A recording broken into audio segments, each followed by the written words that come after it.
This episode of The Life of Bryony is sponsored by Asda, with thousands of prices rolling back across the store and online. That's good, honest value. That's Asda price. I hate the idea of work-life balance because I don't think it's realistic for women. We find it difficult to relax because there are social norms where women are expected to do it all. Rushing is such a huge signal of threat to our nervous systems. And so there's so much shame around this biological necessity that actually we're human beings who need to sleep, need to nourish ourselves, need to take time to rest. As women, as collectively, we've got a lot of unlearning to do. We're not just relaxing for us and our own well-being, we're relaxing because it has a ripple effect on everyone we love. Lower your expectations of yourself, especially as we're coming up for summer and we want to create these perfect magical summers for our kids. It's almost asking, well, what would a relaxed summer look like for all of us?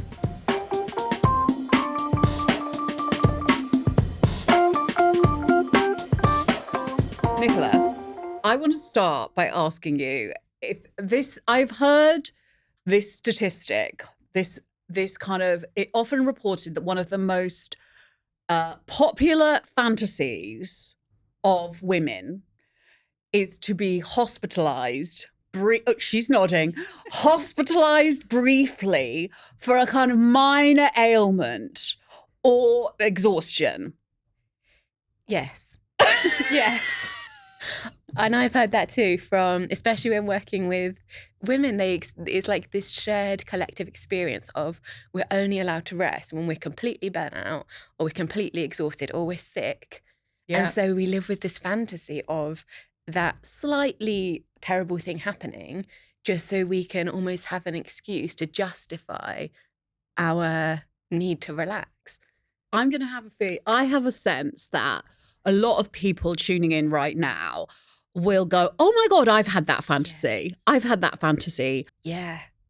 And I think that it's such a shared experience for all women. It's almost, we're yearning for this opportunity to relax. And yet when it arises, our mind won't switch off. Our muscles are still tense. We have this mental to-do list, which is never ending. So even like you say, when we're ill, it's so difficult for our bodies, for our nervous systems to feel safe enough that actually, if we take our foot off the gas, our whole lives aren't going to fall apart. Okay, so this is why I wanted to get you in, Nicola, because you have created a sort of community of quote unquote relaxed women, right? And then you've gone on to online. So that post, and people might have seen this because it went incredibly viral online, which was, it started with the words, growing up, I never knew a relaxed woman. That was your post, wasn't it? Right, yes. Okay. So you were a psychotherapist? I'm a psychologist. Yes. Sorry. And you have, you've realised how important it is to rest. Yes. I know from speaking to so many of my friends that we fantasize about being able to relax, but in reality, we can't allow ourselves to. I wanted to get you in because you've written this book, you started this movement, but also because it's the summer holidays, right?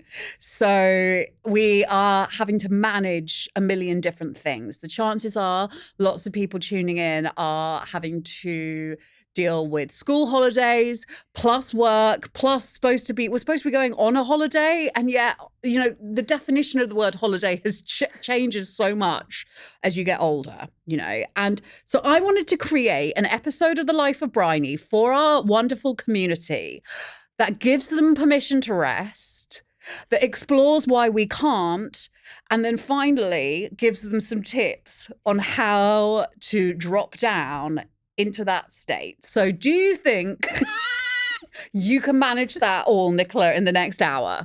We can try. Okay, great. I love it. Okay, let's start with why we find it hard to relax, because it's not just because we're too busy, is it? Yes. And I think, firstly, just thank you for having me on, and for even just having this conversation is going to create a shift, because I think one of the reasons we find it so difficult to relax is because we don't talk about it. And so there's so much shame around this biological necessity that actually we're human beings who need to sleep, need to nourish ourselves, need to take time to rest. And so I think one of the biggest reasons is that we find it difficult to relax because there are social norms where women are expected to do it all. And I think from when we're very little, as girls, we're told to people please and to strive for perfection. And we have this patriarchal narrative that says, be silent, be small, be selfless. And then we also have this kind of capitalist narrative that says, be perfect, be productive, be profitable. And so between those two expectations and the different systems, it's really difficult to find any time and any freedom to relax. Can we talk through the post, actually? Yes. Because what made you want to put that post up? And then let's talk through the reaction to it. Yeah. So I think part of it comes from my own experience. I'd struggled quite a lot with my own mental health when I was a teenager. And I kind of only realised this in hindsight, but there was a part of me that as a teenager looked around and there were all these incredible women doing amazing things, so caring, so hardworking, and yet they were all so exhausted and they didn't seem very happy. And I never saw them relax, I never saw them rest. And I kind of thought, is this it? Is this the path that's ahead of me, that I'm just going to spend the rest of my life working really hard and being really exhausted? Can I talk to you about that period in your teens? Because you were hospitalized with an eating disorder. Yeah. When you were 15? Yeah, so I was 15 and I was diagnosed with an eating disorder and with OCD. Okay. And depression as well. And it was a really intense period. I think to myself, listening to you, I was very unwell about the same age with obsessive compulsive disorder. And actually that time when you're supposed to be getting well and you're supposed to be recovering, and yet you look around you and every significant woman in your life is in a state of stress and anxiety and busyness. And I can imagine that when you're in hospital with such an illness, you think, well, hang on, like what? No one's modelling this to us, are they? It's almost like there is no other option. Like, is this what every woman experiences? That we're just going to spend our lives overworking, busy, tired, stressed? And so I think, in hindsight, that experience in my life, it was kind of trying to figure out and pressing pause and giving me a sense of grounding in a way. And my recovery, I'm sure, in the same way of yours is quite complicated, and it ebbs and it flows.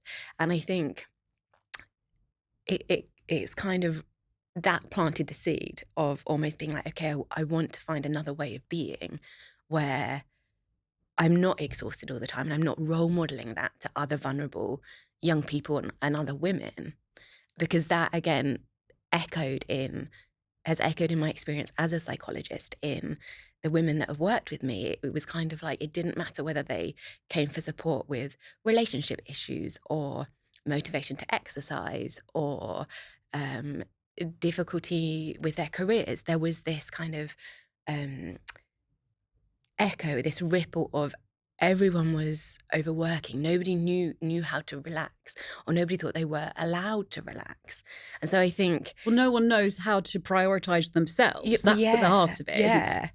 Because this is a problem that is quite uniquely female. Yeah. We've been conditioned since we were so young to be everything to everyone all the time and never need anything for ourselves. And I think when we internalize those messages, they become part of our belief system. So we begin to believe in a really deep way, resting is lazy, relaxing is selfish. I'm not allowed to rest unless I earn it. And then those beliefs, we kind of almost have to find coping strategies that allow us to still stay busy. So whether that is, drinking loads of caffeine or trading sleep for productivity, or, finding ways to manage our stress that are socially acceptable, which is often overworking. And I know for a lot of women, they maybe have come from a background where they maybe use food or alcohol as a way to cope with their stress. I'm putting my hand up here. And then actually, because overworking is more and being compulsively busy is more socially acceptable, they kind of pivot into that without ever actually healing that kind of sense of dysregulation that's going on underneath everything. I was thinking, as I read your book, about this notion of why we deny ourselves rest and relaxation, or why we feel we have to earn it. And on the one hand, as you said there was that element, and I was thinking about my friends. A lot of them don't think they deserve rest. But then I wanted to go into like the deeper thing where I thought, when I stop working, when I stop running up hills, literally, when I stop doing all this stuff, I'm left with myself. Mm-hmm. And that is confronting as fuck. So there's some quite deep psychological stuff going on here as well, isn't there? Yeah, and I think a lot of this, one of the barriers that comes up is this existential identity of who am I if I'm not busy? Yeah. Who am I if I'm not working for this goal? And I think it can be quite disorienting in a way, but also quite liberating of, who are we beyond our achievements and beyond who we're told we should be. And it can, when we start asking these bigger questions, lead us to this very liberating path, which is also quite scary, because if I'm not spending my life trying to live up to these social norms and social expectations, then how do I actually want to spend it? How do we want to spend it? Because that's like, I don't know. What do I want to do? But I would love it if people sat down and wrote down what, and just really thought about this. Yeah. You talk in the book about actually encouraging women to do this with their friends, with other women. And I would say and encourage our listeners, our audience, to share this episode with their friends so that they can hold each other accountable and really this summer, get into that rest and relaxation thing that is rightfully theirs. Yeah, and I often say, let people see you rest. Let your children see you rest. Let your friends see you rest, because that's us not conforming to these social norms, but actually transforming them. And so our friends, our mothers, I know most of us grew up with mothers who were probably busy all the time. So we learn to associate rest with threat. Rest isn't safe for many of us. And so as we begin to normalize this, then it becomes normal for mum to go and, sit on the back step with a cup of tea, even though there are unwashed dishes in the kitchen sink. And I think it's seeing one another relax and rest and not be busy all the time and not kind of manically clean the house before our friends come over. It gives one another permission to be like, you're a human being who needs these things, rather than Superwoman who is expected to do it all and hold themselves together all the time. Rest is quite radical. Yeah. It's Isn't a reclaiming and almost a remembering that, I'm allowed these things and I'm a human being and I have needs and I have limits. And I don't want to have it all. Yeah. So this is the thing. That you talk about this notion of having it all that is put on women, right? It is a kind of positive. You can have it all. Empowering in a way.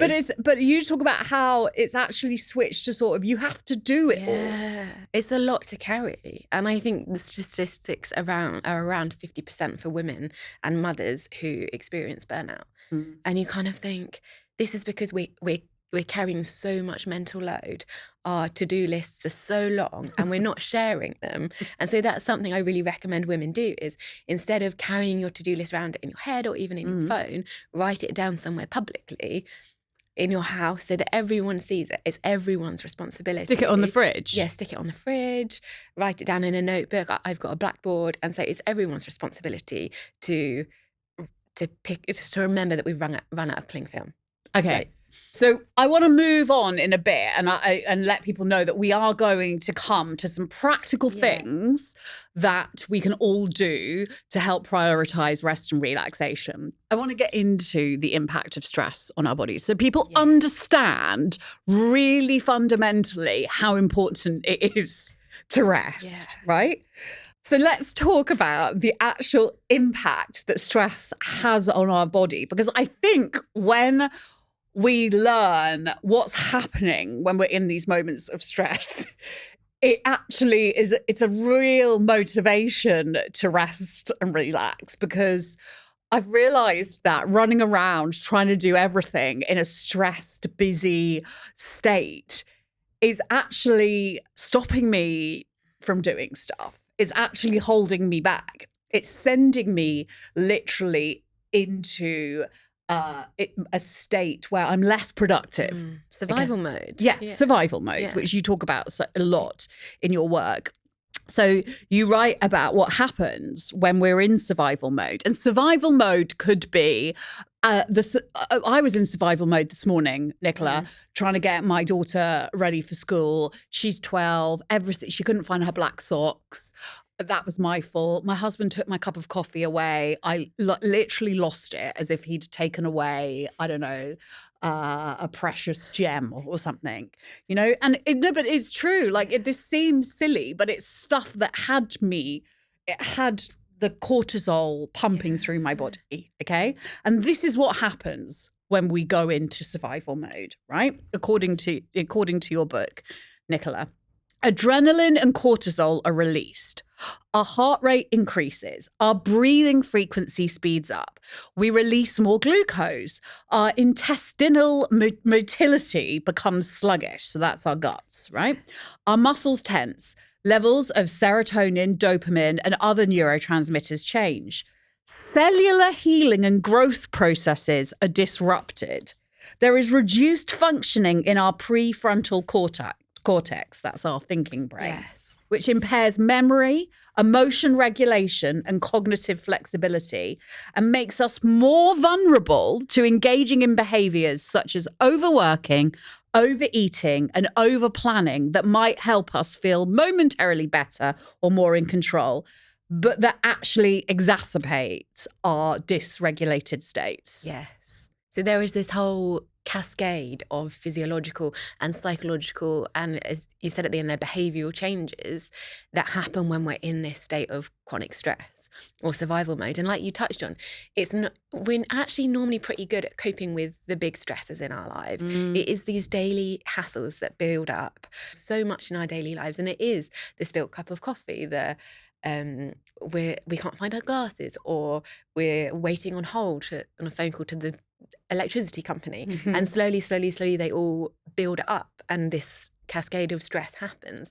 And that's why taking the opportunities to rest when they arise is so important, and they might be micro moments to relax, because I hate the idea of work-life balance because I don't think it's realistic for women, but I love the idea of rhythm. So we have these rhythms of stress and then rest, stress and then rest. And these can be tiny micro rhythms, or they can be bigger rhythms in our lives where, for example, you mentioned summer holidays, that can be a very intense period where we're not going to probably feel very balanced. But if we know, it's a rhythm of more greater intensity that's then going to ease again, it helps us trust our body's capacity to handle for those 6 weeks or however long it is, that after that there'll be a bit more of a predictable routine and more opportunities to relax may arise. This idea of rest as a resource, it's like water, food, sleep. Yeah. We have to prioritize it. Yes. And this is the thing, it's a biological non-negotiable, but in society, it's almost made to feel like a luxury. And so we've almost got, as women, as collectively, we've got a lot of unlearning to do. And it's that unlearning that we can begin to do collectively as we begin to relax and create new norms. Can we do a couple of these exercises now, where I'll be the guinea pig, and then people at home or wherever they're doing this, they're listening or watching this on the commute into work probably, or while going for a run or something, but they can get in the headspace of doing these exercises as well. Is that okay? Yes. Okay.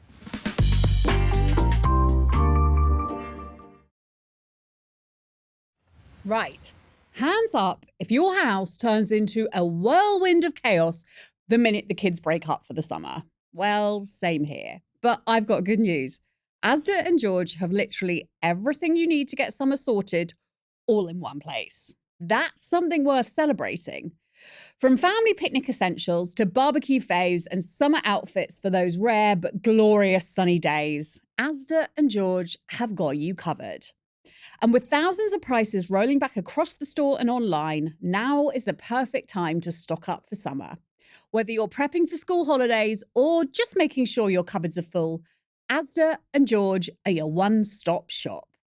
Thousands of prices rolling back across the store and online now. That's good, honest value. That's Asda price.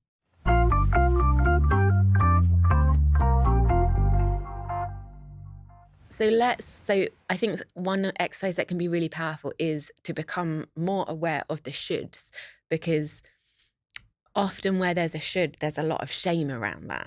And we've internalized these shoulds from society. So for you, what comes up if you were to finish the sentence, I should? What initially comes to mind without overthinking it? Okay, I should be successful. I should be busy. I should be good. Oh, that's a horrible one. That good girl narrative. I should be useful. That's one. Yeah. The shoulds in my head are all about what I can give to others as opposed to what I can get for myself, if that makes sense. And do you have a sense of where you learnt them from? I mean, I guess it's just life, you know, it's just I was born in the year 1980, do you know what I mean? And grew up as you know, I'm a bit older than you, but, you know, and I imagine a lot of people tuning in feel this as well. But yeah, like you, Nicola, I was never modeled a woman just kind of luxuriating in herself, you know, in her own kind of interests or passions or the things that she wanted to do. That if any woman that I saw doing that was seen as sort of selfish. Yes. You almost self-indulgent. How dare you take time for yourself? That's I know for me there's that narrative that was inside that kind of I'd internalized from society in the same way. Yeah. And I also, like, if I think about my mum when I was a kid, and the phrase I feel like I heard from her the most is, can I just have some space? Can I just have some space? And I remember as a child hearing that and feeling like, but Mum, why do you want space from me? Yeah. I want to be with you, you know? And I think to myself, oh God, I'm just continuing and perpetuating this thing with my own child, you know? And then, you know, when you really sit and think about it, you know, we think of rest and relaxation as this sort of like light thing that is, it's like a bonus. It's a luxury extra, you know, but actually it's so crucial. Yeah. And I think as we start to understand our nervous systems, and almost like you said, it's this sense of when we're not relaxed, we're not very compassionate and we can be quite reactive. And so we're not just relaxing for us and our own well-being, we're relaxing because it has a ripple effect on everyone we love. When we relax, our nervous systems help to regulate everyone we come into contact with. And I think we've realised it as mothers when we've got little babies or I've got a toddler. If I'm rushing or stressed and my nervous system is dysregulated, he picks up on it and then it's kind of like a spiral. Whereas if I'm more relaxed and I've rested and I prioritise that as much as you can with a toddler, he also picks up on that too, and he's much easier to settle and he's happier in himself. And we have that effect on everyone that we come into contact with, our friends, our family, our colleagues. And also, like we touched on briefly, when we're stressed, our prefrontal cortex, so the thinking part of our brain, and also some of the relational centres in our brains goes offline. So we don't have access to them. So we don't feel compassionate in the same way. We don't have the capacity to reflect. Whereas when we're more relaxed, those relational and reflective centres come back online. So we're not as judgmental, we're not as reactive, we have more capacity for kindness, we're more patient, we're more generous. So I think for a lot of women, that's where this journey can start, is realizing that we're not just doing it for us, we're doing it for everyone. And then I think with time down the line, we realize, oh, this actually feels quite good. And I like who I am when I'm relaxed. So we have a bit more of a capacity to be like, I'm doing this for myself. So you talk about, I don't use the word relaxed here in its modern commodified sense of expensive spa trips and luxury wellness products, but in its original sense from the old French relâcher. My French is not great, guys, and that's okay. Meaning to release, to liberate, to set free. And that's really important because even relaxation has been commodified and made corporate, right? So we think, oh, well, do you know what? I bought a candle and I lit it. That's relaxing, but it's not. Yeah. So even that sort of element has kind of been taken away from us. Do you know what I mean? So we don't really know how to relax. And it's like, oh, well, I bought some nice bubble bath. So I've done something for me. But it's like, that isn't proper relaxation, is it? Well, yeah, because the reality is, even if we've got the bubble bath and we've lit the candle, we might be lying in the bath with our mental to-do list still ticking away in our brain. So and thinking, oh my gosh, I need to get out here because as soon as possible because I've got X, Y, Z that still needs doing. Or we might be replaying a conversation that we had at work where we felt we made a fool of ourselves. And so actually, even in the kind of relaxing situations, we might not be able to access relaxation, which is freedom from those thoughts and freedom from our bodies being braced and freedom from that mental to-do list, even if just for a moment. So how do we do this? How do we access this type of relaxation? It takes practice. And I think we've got to, as women, we kind of feel like we should be perfect at everything from the get-go. Mm-hmm. When actually we think, if our bodies and our nervous systems and our brains have been conditioned and so used to being in this survival mode for so long, it's actually going to take practice and patience and tenderness for our nervous systems to feel safe, experiencing rest and relaxation. So we don't want to turn becoming a relaxed woman into another thing on our to-do list that's stressing us out. Like, okay, I've got to do the supermarket shop, I've got to do the washing, I've got to get on this Zoom call, and then I need to become a relaxed woman. Yes. And I think that's so easy. That's what happens to self-care, is it just gets added to the to-do list. And I often think about relaxation as a way of being in the world. Like, it's something that we can experience in our life. And I often talk about it as aliveness without tension. Yes. And it's because relaxation isn't always stillness. It's not always having a nap. And especially we're neurodivergent or we've experienced trauma, actually stillness can feel quite stressful. So for me, things that feel relaxing are like going out and picking raspberries with my son, or sometimes it's just taking a really slow, deep breath and beginning to weave these little rituals into our lives. I follow you on Instagram, and I saw you talking about how actually it's even just doing the things you have to do, but in a relaxed way. Yeah. So like hanging up the laundry slowly. Yeah. Just being like, I'm not going to rush this. Yeah. And I think that's the thing, is rushing is such a huge signal of threat to our nervous systems. And a lot of the time when we're rushing, we don't really need to be. And I think when we do anything a bit more slowly, it becomes a bit more enjoyable and it connects us to a sense of meaning. So I always say, just slow down by 5%, 10%. Because then if hanging out the laundry takes you 10 minutes and you slow it down by 10%, it's only going to take you 11 minutes. But you're sending signals of safeness to your nervous system the whole time that we're basically saying it's safe to relax. You don't need to be in survival mode now. Okay, so let's talk about this nervous system and how important it is. Yes. Because we keep mentioning it, and we hear a lot about it, and things like the vagus nerve and all of that stuff.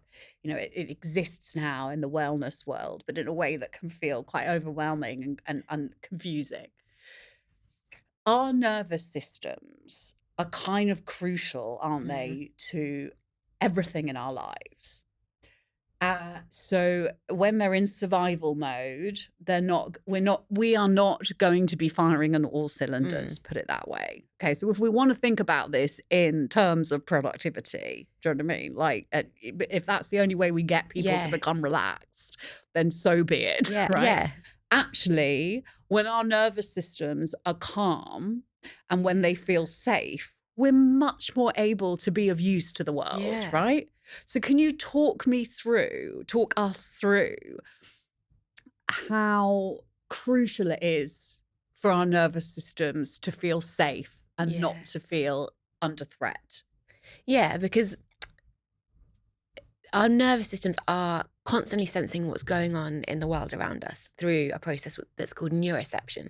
And this is a subconscious process because as we begin paying attention to it, we can become conscious of, oh, this thing makes me feel unsafe and this thing helps me feel safe. And so when we feel unsafe, our nervous systems shift into fight or flight or a state of freeze or fawn. Or fawn. So which is people pleasing. Yeah, so that is... People often don't know that that's a nervous system reaction. Yeah, so it's... like a survival mode. Yeah, so people pleasing can be that survival mode, and there's other kind of behavioural ways of that fight, flight, freeze response being expressed, such as flock, which women experience in the sense of needing to flock to others for support, which in this very individualist world, I think sometimes that gets suppressed because we think, oh, we should cope on this on our own. Hang on a second. So because we hear about fight, flight all the time. Okay, but fawn and flock, I've never heard of flock. Yes. So fight, flight and freeze are the neurophysiological. So there's only really three. Okay. But the behavioural expression of those can be different for different people. Okay, so fawn is people pleasing. Yes. And flock is reaching out for support. Okay, but that's quite a useful, that's a useful response. Yeah, and all of these responses are useful in certain situations. It's when we get stuck in them. Right. And when we're constantly experiencing things as threats that it becomes so depleting. Okay. So for example, if you're going for a run, you want a bit of your stress response. You want a bit of that flight energy. But you want to move out of it once you finish the run. But as soon as you finish the run, you want to let your body know, okay, it's safe, it's time to relax. And that is really what I hope to help people with through the book, is different ways that we can send signals of safeness to our nervous system. So it's not eradicating stress. No, we need it. And actually, this is the other thing, is accepting that it is going to be part of life. Yeah. And it's how one moves through it without getting stuck in it. And recovers from it. And I think I write in the book, we can't live stress-free lives, but we can live restful lives. Okay. And so again, it's coming back to the rhythms of we're going to experience stress and then how can we recover from it afterwards? So how do we recover from stress? How do we start to move out of that process so we don't get stuck in it? So I think part of what a lot of women find helpful is beginning to work on a sensory level, so with their bodies. So sending signals of safeness to our nervous system through wearing comfy clothes. Like I hate wearing jeans because it feels so restrictive. And I think, or a bra that's too tight. And so you mean it's a good, so if I took my bra off, I am telling my nervous system that we can chill the fuck out. Yeah. I love it. On a sensory level, that's why I think sometimes for people having pets can be really soothing, is just through stroking a cat. Like if you're out and you see a cat, sometimes it is as simple as just pausing to stroke a cat, or using scents can be really powerful for some people, whether that is freshly baked bread or freshly mown grass, or you have like a little roller soother ball with some lavender oil or something in it like that. Or I often have just some scented hand cream in the bathroom so that once I've washed my hands, I can moisturize them. And it's the feeling of just nourishment and tenderness as well as the scent that can really send that signal of safeness to our nervous system. So these are the little micro moments that you pepper throughout the day. So you're like adding tiny little bits of tiny reserves to your banks of wellness, so to speak. Because it's almost like if, say, we've been put on hold while while we're on the phone, and that's created a stress response, then we kind of want something that's going to switch that stress response off before the next stressor happens, which it will, because we experience them on and off all through the day. So if our stress responses are always on, because that keeps us safe from threats. So we need to focus on sending the signals of safeness so that our stress responses can begin to turn off. And so we do that, like we've touched on, through sensory processes, and then also through our breath. So quite naturally, like if you watch a baby who is upset, they'll begin to use their breath, taking a double inhale and then exhale, which is called a physiological sigh. And we might notice we do that ourselves when we feel stress. We kind of go to help calm ourselves. And so something I practice if I'm feeling myself getting a little bit overwhelmed is either that physiological sigh, a double inhale and an exhale, or just exhaling as if I'm blowing out through a straw. Okay. So it's just, and we're modeling that to the people around us as well. Okay. So sense, breathe, breath. Are there any other ways we can? So rhythm, anything rhythmic can be really soothing. So it could be plaiting hair. It could be, I think that's why I quite like picking raspberry, because it's quite rhythmic. And if you think walking, running, so do you feel once you've gone for a run? I feel so good. Yeah, because we've got that rhythmic activity. I once went on this retreat where they got us to do a lot of shaking because animals in the wild, when they experience trauma, they then shake it out immediately afterwards. There's all sorts of footage of polar bears, for example, doing this. And then I thought to myself, well, actually, that's kind of what I'm doing when I'm running. I'm shaking myself up and down for 40 minutes or whatever. And then afterwards, I always feel so much calmer. Yeah, because you're completing the stress cycle. So that cortisol and that adrenaline that we touched on earlier that's released when you're stressed, you begin to use it because our bodies release those stress hormones so that we can do something with them. And when we're getting stressed because our train's delayed and then we're sitting on a train for an hour, then we've still got the stress hormones coursing through our bodies. So actually some people find that really helpful, is to begin to discharge the stress hormones. And then that allows, through movement, and then that allows them to access these more restful states. Whereas for other people, actually moving into a state of relaxation, which could be just sitting in stillness in a calm environment or in nature, then allows for the release of the stress hormones. So they might find themselves yawning, or they might find themselves doing a little shiver. Or I used to teach yoga, and sometimes at the end of the class, we would lie down and I would guide people through a relaxation in Shavasana or corpse pose, and people would fart because it was the release of all that kind of energy and finding they felt safe enough for their bodies to do what it needed to do. Yeah, it is. I definitely, the last 24 hours, I have felt like my nervous system's been on fire just because of nothing massive, just stuck in traffic, hormones, all, that kind of stuff. And that's what happens. And I think we also need to be really compassionate towards ourselves because otherwise we're just going to build up the stress load. And I think it's really important that, and this is where understanding our brain and our nervous system can, just on a kind of subtle level, can be quite helpful, because we're like, okay, I'm irritable because I'm stressed, and therefore I need to prioritize rest. It's like I had quite a kind of open conversation with my partner as I was writing the book, and I asked him, like, what am I like when I'm unrelaxed to you compared to when I'm relaxed? And the word he used for unrelaxed was unforgiving. And I experienced that in myself, is I just don't have the same capacity to forgive or to be patient, or I feel I'm far more reactive when I don't prioritize rest. And that's not the woman that I want to be. So you mentioned to me before another exercise in the book, which is just called the relaxed woman. Yeah, just visualizing yourself as a relaxed woman. Okay. And I think sometimes we've got to be quite gentle with this, because we so often visualize ourselves, this perfect version of ourselves. And in a way, the relaxed version of ourselves is kind of the opposite of that.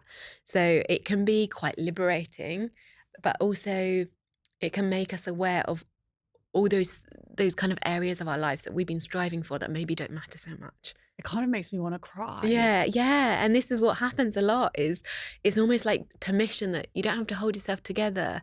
Even just for this relaxation, just imagine yourself as a relaxed woman. Yeah. Like, what does she wear? How does she move?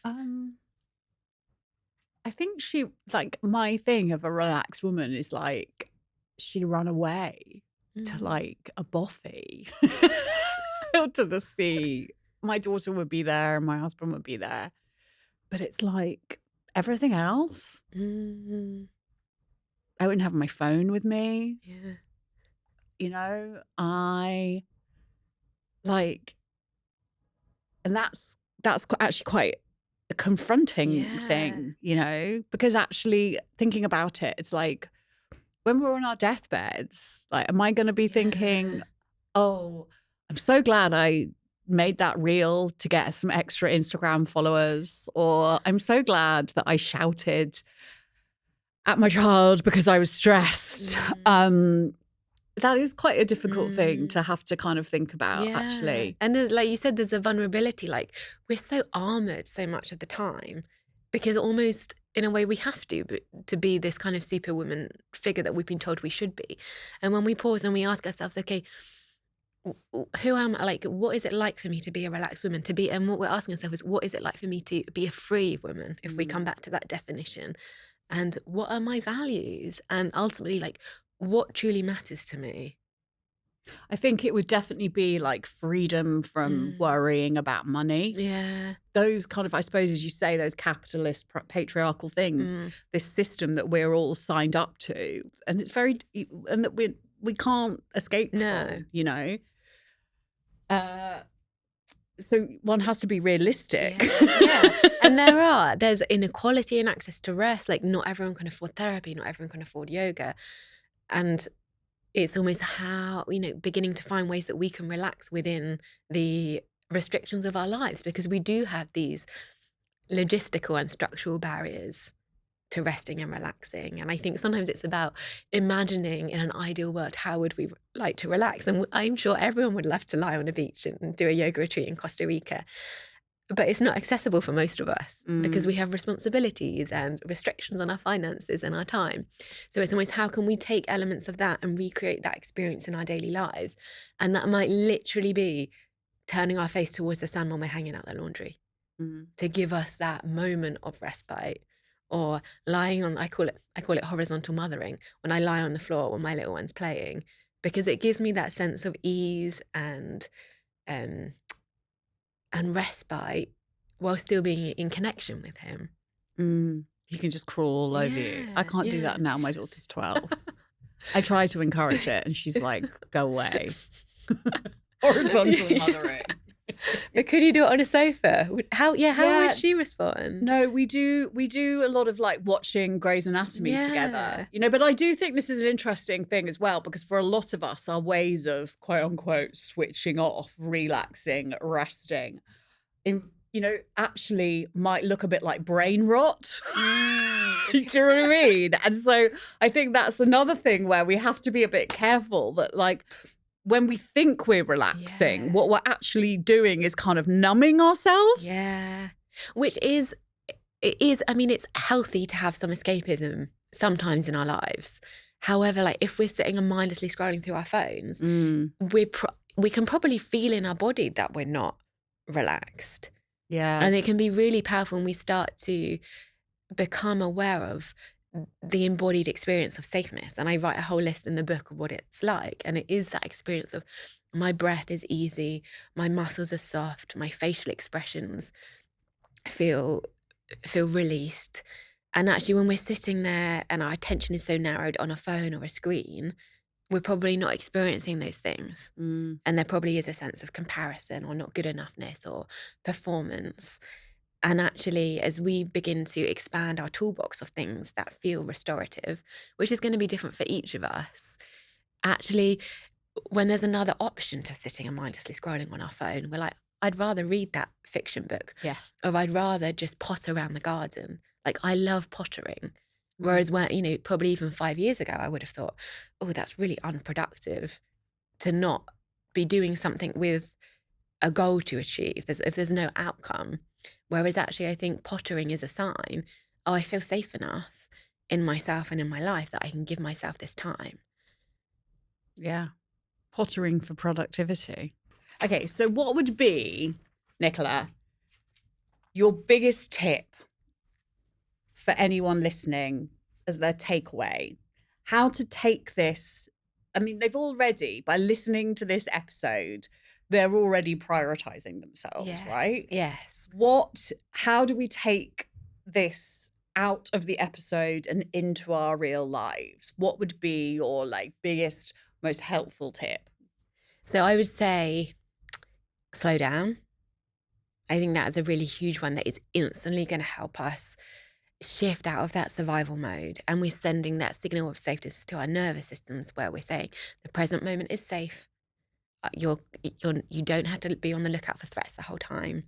And that even just slowing down can begin to ease into other forms of relaxation.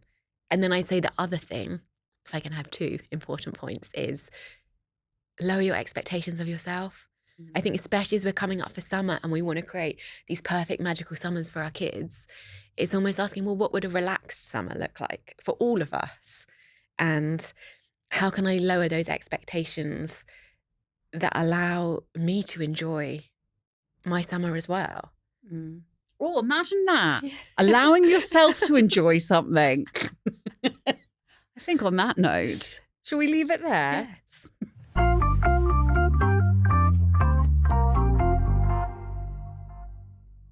Right. Now you've all heard that, I want you to forward this episode to a friend who needs it. And the two of you are going to challenge each other to radically rest and relax. No excuses, guys. And then I want you to report back in a couple of weeks and let me know how you've got on. You can message me on Instagram at Bryony Gordon or at Life of Bryony Pod and tell me how you're getting on.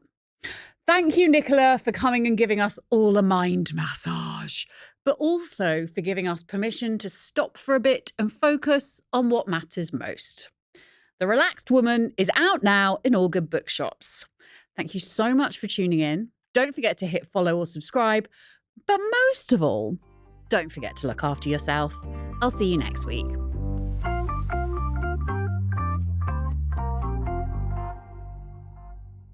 This episode of The Life of Bryony is sponsored by Asda, with thousands of prices rolling back across the store and online. That's good, honest value. That's Asda price.